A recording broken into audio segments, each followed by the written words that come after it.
Well, we're going to keep on keeping on with this Super C. I told you, you're going to get seasick. We got the low ash 30 weight, the 1172 Napa filter. Let's get them in there.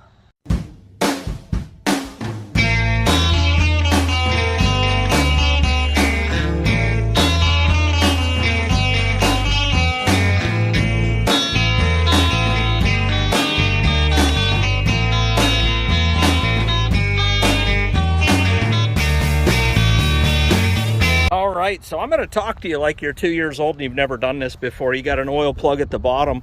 You got, so that's one drain plug. You got a drain plug here that I highly recommend taking off because it'll make a whale of a mess if you don't. Here's your, well, I guess you're going to call it an element. I'm going to call it an oil filter. And I will make sure that that sticker is straight out. That you're not done do this. There is an O-ring in there, a rubber O-ring. And the filters come with a new O-ring, so dig it out with a flathead screwdriver, put the new one in, and when we're done doing this, we're going to take a ride and go check out a really cool tractor, rare tractor at that. So let's get her done. By the way, I let the tractor run for about 5 minutos, and one thing I'll tell you, what's weird about this is, I don't know, narrow front, but I got the bucket. I'm pretty sure that you can see that. I'm going to lower the camera down to make sure you can see that. You see right there, I mean, I don't do the old non-existent bucket when changing oil. But the plug, I mean, it if this wasn't didn't have a flat edge on it, this bucket, you make no guarantees I'm getting all of it in the bucket, in the bush, in the bush. Now, who sang that? Since we're, playing Name That Tune. There we go. Yeah. She black, so it was most definitely due. All right, so on this side of the tractor, you can see there's 2 petcocks. There's a lower and an upper. You loosen that upper one, and when the oil runs out of that, that's when you know you're full. If you ever check the oil and it's level with this, you're a quart low, generally speaking. They're calling for 5 quarts on this tractor. I'm willing to say that it probably is going to take 5.5 due to the filter. I'll go ahead and loosen this one now. Another drain plug here at the bottom of the filter housing. And you just give her some encouragement. It don't take a lot with a thumb wrench this size.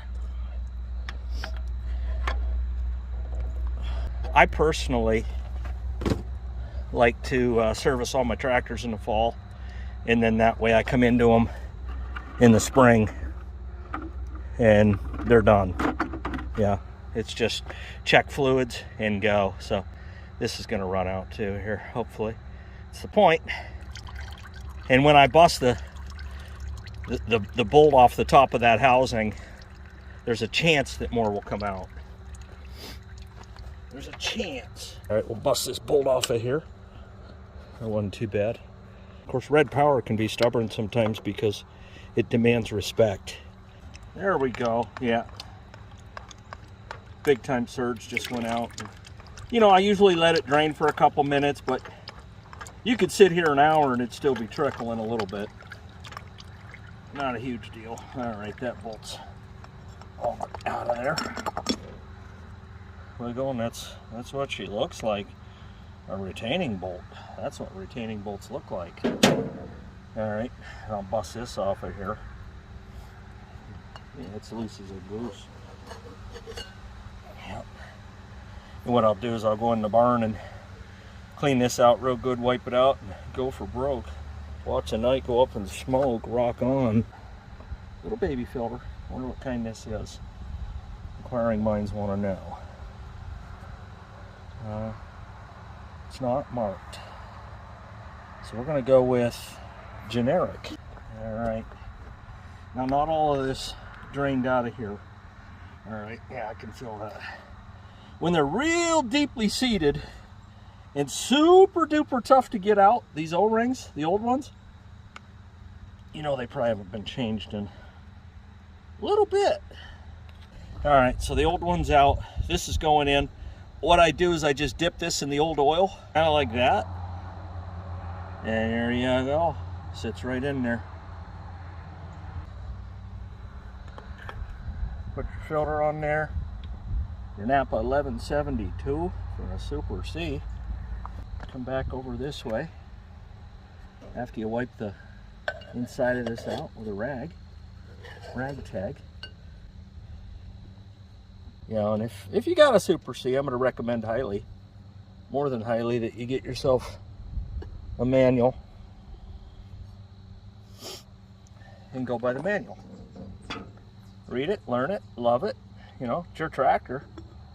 Nobody else is going to care if it's running right or if it's maintained, so I guess that pretty much narrows it down to you. Then you screw her back tight again. They do make spin-on kits for these, which are kind of cool, but they don't look as cool. So I stay with the original, the Element. Got my sticker straight out, and of course you see oil and stuff all over the sticker, but that ain't gonna matter because we're gonna wipe her down with baby oil. I'm kidding about that. So if you're somebody watching this in 10 years and just bought a Super C and never, you know, there's people that you got to understand. I mean, two reasons why I make rudimentary videos like this. Number one, it's a documentation of the maintenance, and number two, there's people that retire, or maybe their kids or whatever, that go out and get one of these tractors. They don't even know how to drive them, much less do basic, very basic maintenance. And I don't go, you know, 500 pounds of torque on this top bolt, but it is tight. I want to promise you that. Out of this housing here, I'm not going to get leaky deaky, because low ash 30 weight ain't cheapy. So let's put our wires back on there. Hear the snap, crackle, and the pop. Nope. I didn't like how that one sounded. Okay. There we go. Let's get this drain plug back in underneath the housing itself. There we go. And there is an oil pressure gauge on this, so we'll also be checking that. All right, so on a Super C, here's your fill tube. Unlike an M, this tractor in particular, if it is a 51, was built during the later years of the HM, and that's going to be filled right here on the H or the M. But up here, that's your fill spot. Along with the Farmall A, it's kind of the same concept or area, but yeah, we're going to go ahead and slam 5 quarts in this, and I'm going to set you guys up on the other side so you'll get to see it run out when it's full. 5 quarts of what? Low ash engine oil, SAE 30, exactly what they call for right out of the factory. So it's going to be running out on that side. And there you go. She's a dripping. So we're going to tighten her down and call her full. What I'll do now is I'll just use the tractor over the next day or so, get it on flat ground. I'll pop that petcock again, and I won't be surprised if I have to add maybe a half a quart to compensate for the filter. I got some disposable blue rags there. I'll wipe all this down, get it clean. I like these narrow fronts because I can park them right in between 2 wide front ends and have 3 for the price of 2. So let me explain something to you. There's guys out there that swear by, say, Rotella 1540 to run in these old Farmalls. And I get it, and that's their choice, and they've had a lot of good luck over the years using it. I don't know the history of this engine, but if there ever comes a day where I do a rebuild on this, I probably will switch over at that point in time to Rotella 1540. I'm a big Rotella fan, but right now, not knowing the history, assuming there's never been a rebuild on this, I'm running exactly what the factory calls for, the low ash 30 weight. Boom! So now my main interest is seeing what we have for oil pressure, and we're going to fire it up and just see what we got.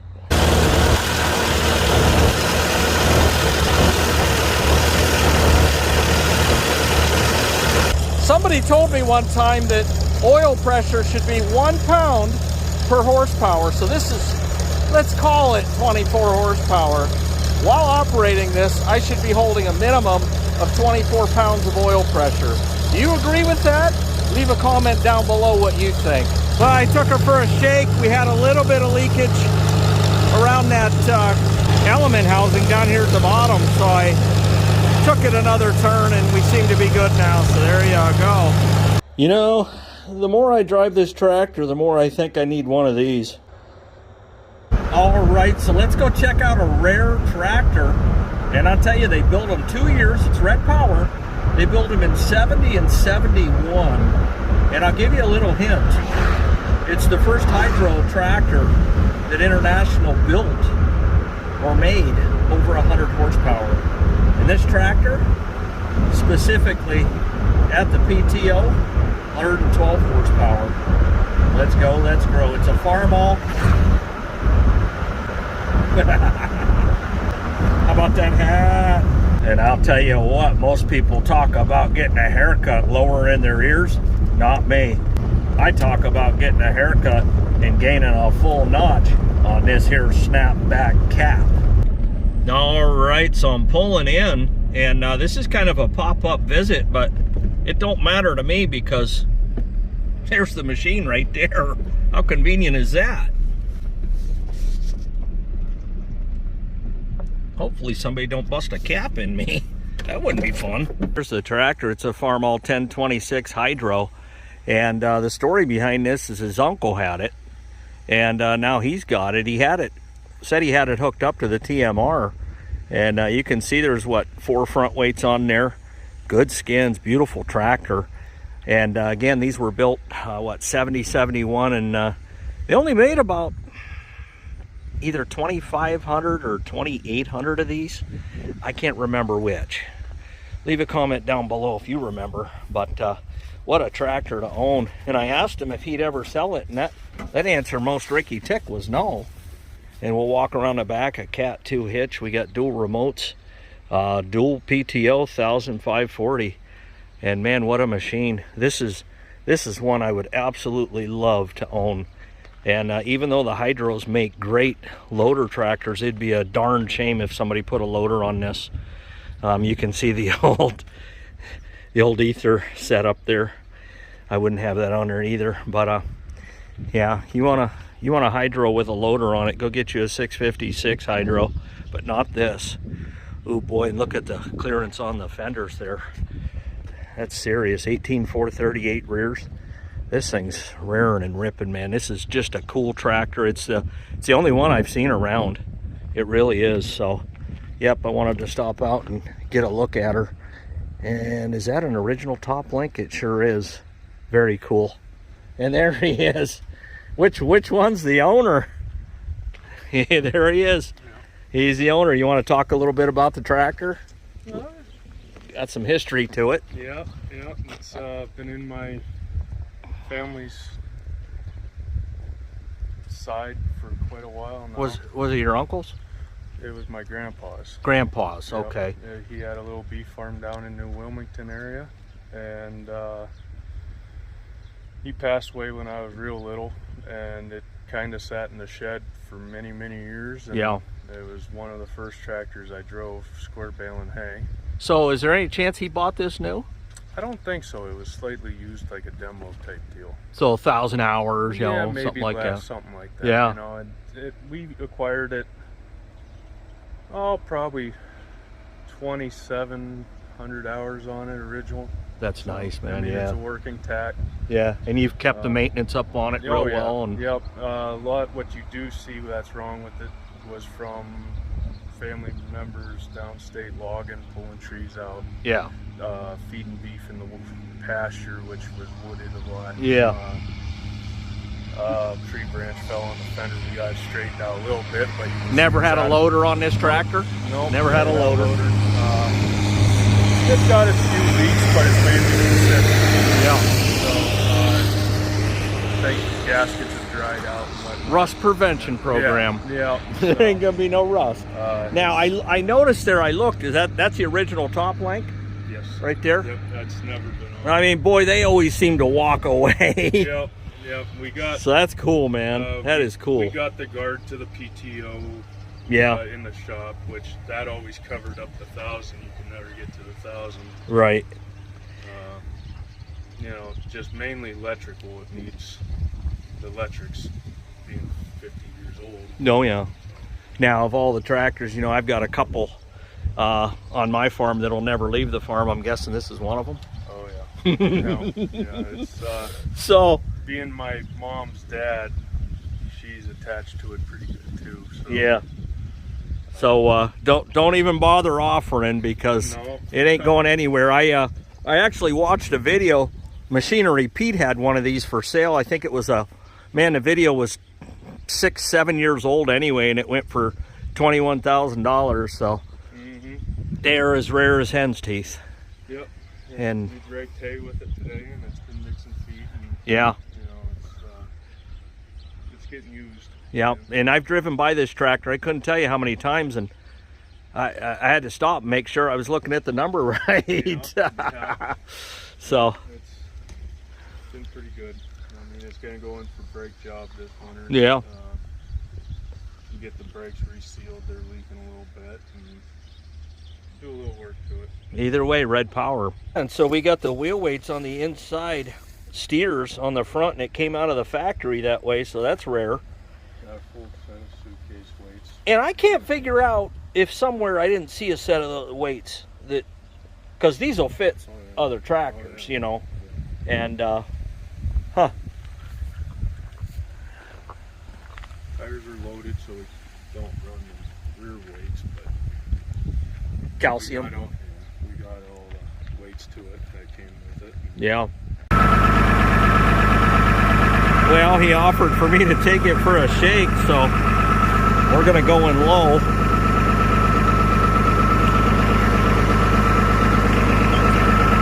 Okay, that's gonna be high. That's low, there we go. All right. Zoom out on the situation a little bit. Ooh, this is nice, man. Oh, really nice.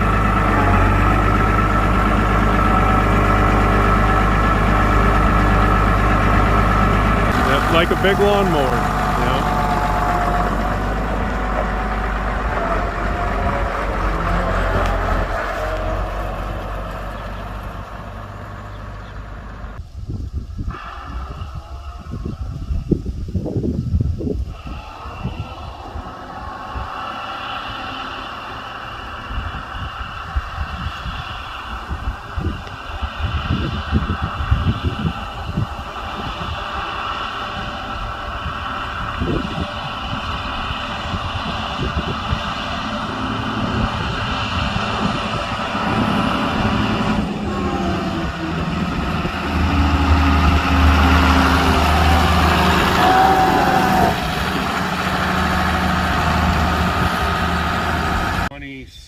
Ish 100 hours when we bought it. Yeah, so 2,700 hours when they got the tractor, and right there you can see original 3,300 hours. And I'll tell you what, as good as it looks, it drives even better. So real responsive. I mean, I just touched it and it was there. Power was there now. Told him I'd give him every tractor I have for it. Well, and if the 1026 wasn't enough for you, we got an 88 series here.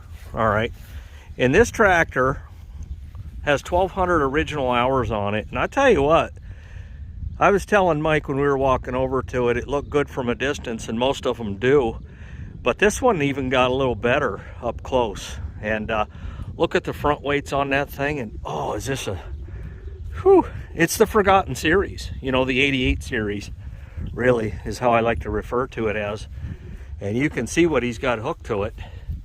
But you're also tilling with this too? Yep, we run an 18-foot Turbo Max, about 6 to 8 miles an hour. They're required. She pulls these hills like nothing. I mean, it's a powerhouse of a shank deep ripper. Sheesh.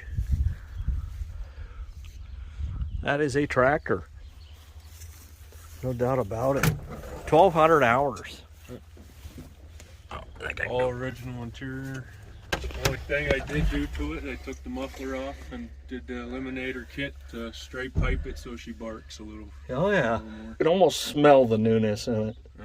I mean, you pull the seatbelt out, you can see the color change. Just Jeez. it was never used.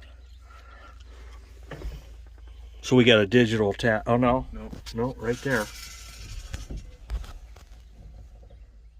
I think you can read that. 1312, I think. Yeah. Yep. 1312. Boy, I tell you what, Machinery Pete would want to see this sell at auction. This would be a video right here. We've already had that discussion. If it ever made it, the reserve would be ungodly high. Of course. It would. Absolutely. Yeah, this is serious, man. You know, 1,300 hours, it's considered, in my book, new. Yeah. You know, it really is. No. And no, doesn't smoke. I mean, when you start it up, I mean, no white, blue smoke from side Yeah. or nothing. It's just, she's a gem. You run synthetic or mineral? It's like semi. Yeah. 1540 semi-blend. And it's been good. Like the high trend I buy from Beacon, I've had it tested with the high trend, and everything is available. And it's half the money, you know. So I buy barrels every year. Well, there you go. It's a 5488, and I was just telling Mike this is probably the nicest one in the state, but maybe the tri-state area. These are running 18426 fronts, Titans.